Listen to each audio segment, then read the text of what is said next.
Hi, I'm Randy from Truck Bed Treasures. For 40 years, Cheryl and I have been digging through basements, attics, porterhouses, barns, anywhere where we could find and unearth treasures and put them back in the hands of the people that really appreciate what they are. So, if you're watching this video, please watch it to the end and subscribe.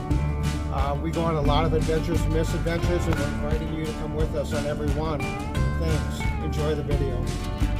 Hello, Randy from Truck Bed Treasures. First of all, I'm going to start by showing you some things. So I'm going to be showing you a lot of things today, so hang around. Kind of cool. I got a call to go look at a place, and I decided to take the back roads. It was about 35 miles away, and I like taking the back highways this time of year because you run into things like that, which I'll show you in a bit. And usually the farmhouses and country houses that are in between towns price their things really reasonable because they have to make a sale to everybody that comes because they don't get many customers. So it's very important for them to price their items right. And before I get started, I just wanted to say, last night I had a dream about a galvanized small garbage can like this. Only the one I dreamt about had a cover. And I woke up and I remembered the dream and I thought, I haven't seen one of those for a while. Well, when I stopped at this rummage sale, there was one sitting. So it was a good omen when I was walking up the road to get into the house. So yeah, I'm kind of stoked about that. So first thing I bought were these really old snowshoes. And you can see by the tag, I paid $20 for them, and they are old. They are awesome. The patina on these things are just amazing. So I was pretty stoked about that for $20. You know, I tell people when I get deals like this, it's like I couldn't even make them for $20. So I was stoked about that. And then there was this classic sport case, and I recognized the case. It was a pool cue. They had $1 on it. So I opened it up and looked at it. And this is a really nice pool cue. And I'm banging around trying to get it out, but that's a nice pool cue right there. Classic sport. And then obviously the top is still in here. So I know that these are worth pretty good money. You know, probably in this little case right here, there's some extra tips and probably something to put them on with. So probably the tips were worth $1 that I paid for everything.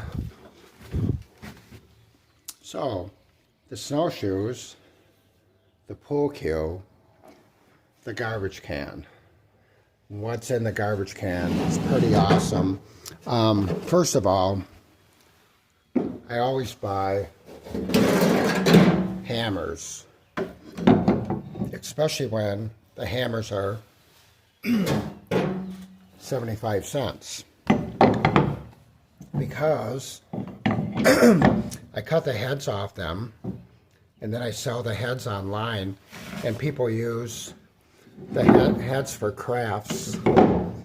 So this is a really old hammer. You can see by the way this slants down so much compared to the other two. At least that's the way I always told whether they were old or not. So 75 cents, 75 cents, 75 cents. Now I'm going to bring out this box, which I am just so stoked about. Oh, there's something else in there too. This box is really kind of heavy. You can see what I paid for the garbage can. $2, galvanized.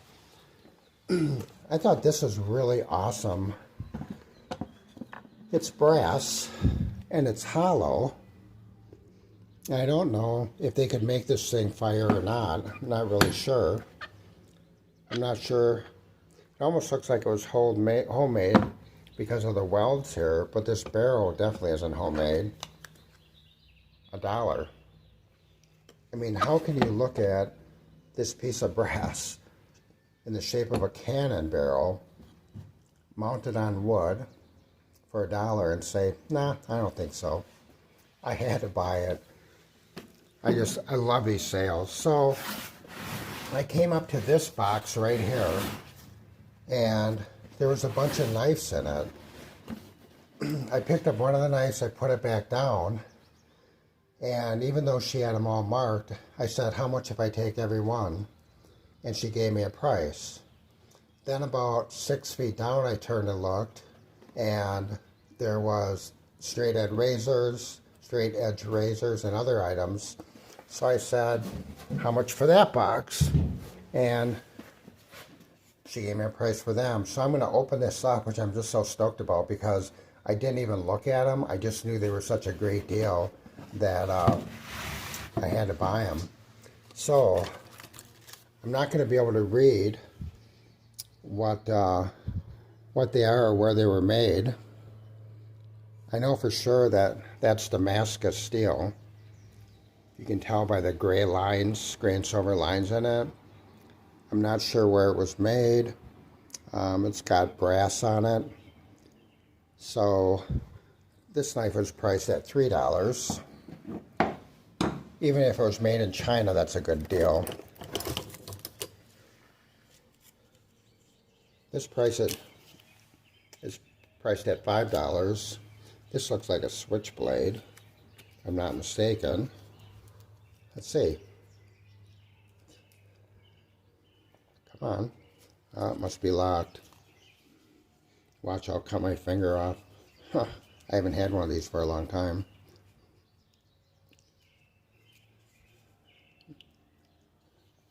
I'll just do it this way. One of these ways. There you go. It is a switchblade. So $5. I don't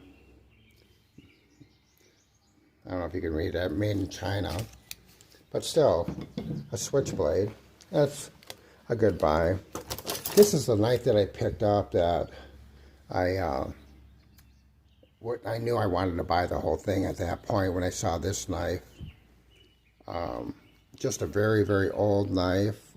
And it is... I can't read it. I know you guys can. I'm trying to read it through my... over the camera, and it's very hard to do. But to me it looks like an old military knife that they may have carried in Vietnam.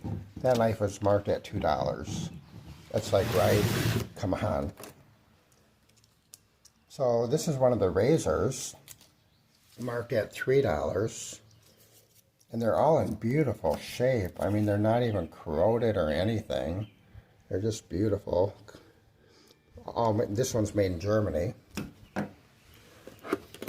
Here's another one that was marked at $1. I'm assuming most of these are probably made in Germany.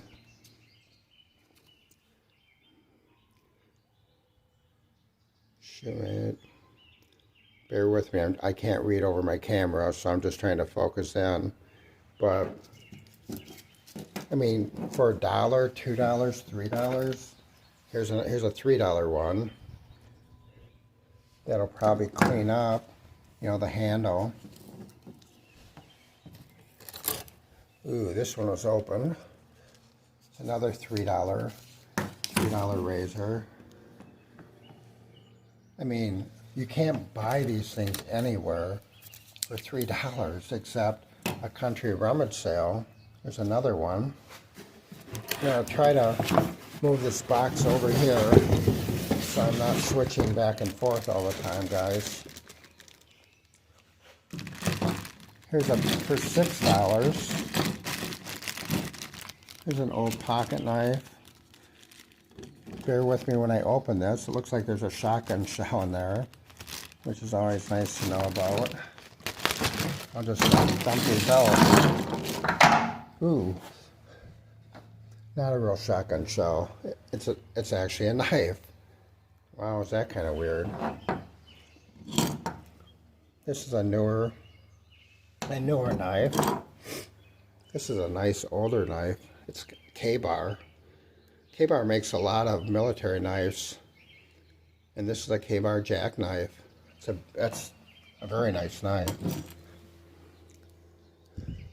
That's probably, I don't know if it's old knife or new knife. Some of these old keychain knives had some age to them. That's not marked there. Ah, it's Pakistani, so it's not old. It could be vintage, but it's definitely not old. But it's kind of an attractive little pocket knife to carry around. This is probably India or Pakistan also. Kind of an attractive knife. I'm thinking that's probably a really good little knife right there. When I open these up, you're going to lose track of what I'm doing here. But I have to open them up to see what they are. And it's unmarked, which is unfortunate. That's an attractive little knife right there. You know, this is a new knife. You know, they started coming out with the belt clips for the knives. And this is a silver leaf knife. Kind of meant, it looks like so you could just, I don't know, you can just push on this bar right here to open the blade out of the knife. So that's kind of interesting. I mean, those were $6 for those knives. Here's another $3 shaving razor, straight edge. It's another $5. This one doesn't look like a switchblade. There's no buttons on it. It looks like one that you just flip out. I hate to do this because I don't know how all knives operate, and I don't want to hit something and have it pop open and take my finger off. A $4 knife. It would be nice if this was a buck knife. And what is it? It is, oh, a charade. That's a nice USA made knife right there. There's an old stag handle, meaning deer. It's a deer antler right there. It's a nice old knife. That is also, oh, it's Salinger. That's German. It's a nice German knife, probably 1950s, I'm thinking. What'd they have on that? They had $1. $1 on a 1950s German-made knife. Ay. Looks like another switchblade. This is a nice leather case right here. It's marked $1, but I can tell from the handle and the metal on it that it's got to be China or Pakistan. And it is, I can't tell, guys, stainless Pakistan.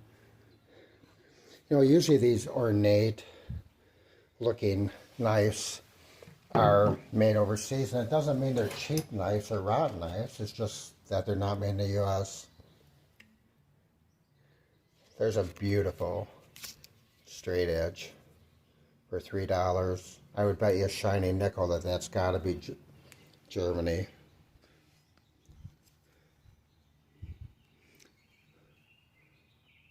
It's kind of worn. I can't read it. That's a beautiful, beautiful straight edge right there. So I would say that just these straight edge razors were a good buy. You know, here's a knife. It was marked $1. It's probably made out of stone, and it's made to look old. This would be kind of like the material that they make tennis racket the part that hits the ball. I think it's called gut or something like that. That's not an old knife, but it's just made to look like an old knife, but it's not.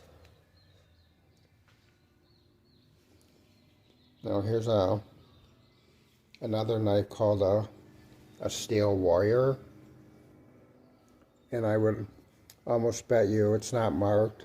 Oh yes, it is. It's marked. It's marked China. Again, you can tell the comparison with these knives compared to the old USA made knife or the old USA made knife. And then you look at these Pakistan, China, the old USA made knife, the Pakistani, China. But then you run into knives like this, and you really have to open them up and look at them, because they made knife keychains like this back in the 50s and 40s, and that knife looks really old with the worn brass, but it's not. It's probably 10 or 15 years old. So if you're buying knives, you really have to look them over. This is marked $3. It's not marked where it's made. It could be a scuba diving knife, but I doubt if it's even made in the United States. It's probably foreign made. Here's another one that's going to be new. It's got the belt clip attached. You know, it's got the Phillips head screws. And I would assume they had this one marked $5. I would assume that if you push this button right here, it's probably locked. But I'm thinking if you push this button right here, that's probably the lock right here on it, that knife would pop open. But again, you know, you can definitely tell, right? Wow. $1. You've all heard of brass knuckles. I've had a lot of them. This is what you would see back in the movies, you know, back in the Mafia days, and these would be the famous brass knuckles that you would put on your knuckles and hit somebody with, and that would be the part that would hit the person's face and break their jaw. This part right here on the back would sink into your palm like that, so when you hit them, your fist doesn't collapse, and if it doesn't collapse, you're going to get a lot harder hit. My dad actually owned a tavern back in the late 60s and early 70s in central Wisconsin, and Mafia guys would come up out of Illinois, and they would stop at my dad's bar, and they would ask if they could leave their hardware, their guns, their knives, their brass knuckles at his bar behind the back bar. And when I was a kid, I saw the most amazing handguns and sawed-off shotguns, and I saw a Thompson 45, you know, with a big drum on it, switchblades, everything that you could imagine. And we went in there, Cheryl and I did, maybe 6 years ago, and I asked the woman who was bartending. The bar is completely different now. It was all gutted out and modernized, and when my dad had it, it was just a very cool old bar. And I said, "Oh, my dad used to own this bar." And she said, "Can I ask you a question?" I said, "Sure." And she said, "My dad used to come in here, you know, back in the late 60s, early 70s, and he told me that it was a Mafia bar, that there was always Mafia guns and knives and everything behind the counter, behind the back bar." And I never believed him, and I said, "Yeah, it's a true story. I used to play with some of those." So yeah, so the brass knuckles always remind me of my dad, who died quite a few years ago. And when I was a kid, I probably held brass knuckles when I was in 4th grade. Again, I've had quite a few sets of them over the years. You know, here's another. It's 2 knives. It's got a nice leather case. It's marked 750. And what these people did was they marked them for the appearance on them. They didn't mark them for the quality. You know, the quality on this is even so low, you can't even really read what that says, because they just stamp these things out so quickly. Oh, this is Mexico. You know, again, another one of those nice looking knives that the quality is all right, but it's not US made quality. Oh, here's a little 50-cent piece. I would almost think, yeah, that is a knife. I thought it might have just been a sharpening stone in there. You know, here's another, you know, probably made overseas. You know, the case, obviously, it's nylon case with a snap. You know, and it's made to be a pretty knife, not maybe a strong endurance knife. I've actually got like 4 or 5 of these. 75 cents. That's a really good price on this. We used to win these at the carnival when I was like in 3rd grade, 4th grade, 5th grade. Or you could buy them probably pretty easily at a lot of places. These were like carnival gifts, you know, carnival prizes. And they would actually hand these out to kids that were in 3rd grade and 4th grade. And they're really collectible. They're not worth a lot of money, but they're just very cool parts of my childhood, you know, the little carnival prizes. Here's an old timer. Okay, you can tell that's old. Old timer's a good old brand. These knives bring good money. They have a curved blade on them, like that. And they're nice little knives, you know. They probably bring $12, $15. So it's kind of a cool knife. Oh, here's another one of these nylon case for $4. She had a mark for it. You know, made to look very expensive, but where's it made? It is made, oh, it's made in Japan. So that could be a vintage knife. Made in Japan. What does it say? A deer slayer. Yeah, this could actually be a pretty decent knife. You know, definitely worth a $4 purchase, which I didn't pay full retail because I took everything. So she gave me a really good price on it. This is an old Western knife, Western brand. I would have carried one of these when I was younger, when I was out running through the woods as a kid. Yeah, back when I was a kid, you know, every kid in the neighborhood, we lived kind of out of town, and we carried these around. Actually, when I was in high school, you could go to high school with this knife in a sheath, you know, in a sheath, leather sheath, strapped on your belt, and you could wear that knife the whole school day, and no teacher would say anything about it. It was very common to do. And then when we went outside for breaks between classes, we would actually stand about 5 or 6 feet apart and spread our legs, and we would take these knives out and throw them at the person across from you, like 5 feet away, and see how close you could get to sticking it to their feet without actually hitting their feet. Yeah, really, that was in high school. Times have changed a lot. Now you probably can't even say the word knife without having the police called.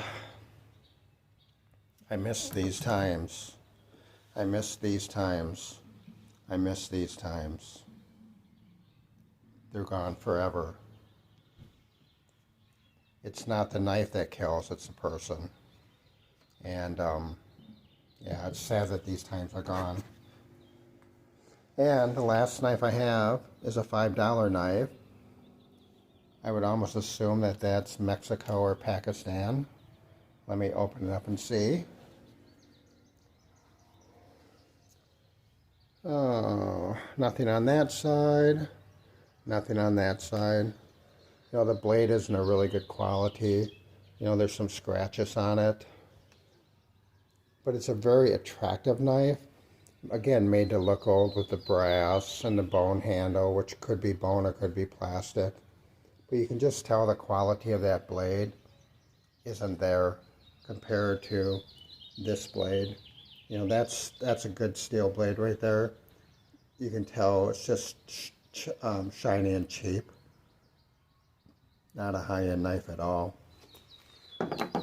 So, when you go out in the country, when everybody else is in town rummaging, and you have a trip and you take the back roads, you never know what you might find. You run across a country home or a farmhouse, and they want a deal, they want to move that stuff. So, if I made any mistakes on this video, convo, you know, leave us a comment and we answer every one of them. And if you like what you've seen or you want to see other things, we have a ton of things. We have hundreds of totes that we have to go through yet from a hoarder house we emptied about 2 to 3 years ago. And we have a lot of videos from those houses and that house already listed. So kind of go through our old videos and take a view. You know, there's some pretty cool stuff in there. And everything that you see is for sale. So subscribe and comment, hang out with us, and, you know, kind of let everybody know what we do and what you've seen here and that you like it. All right, I didn't bore you to death, and I hope you're still watching at this point. See you next time around. Thanks.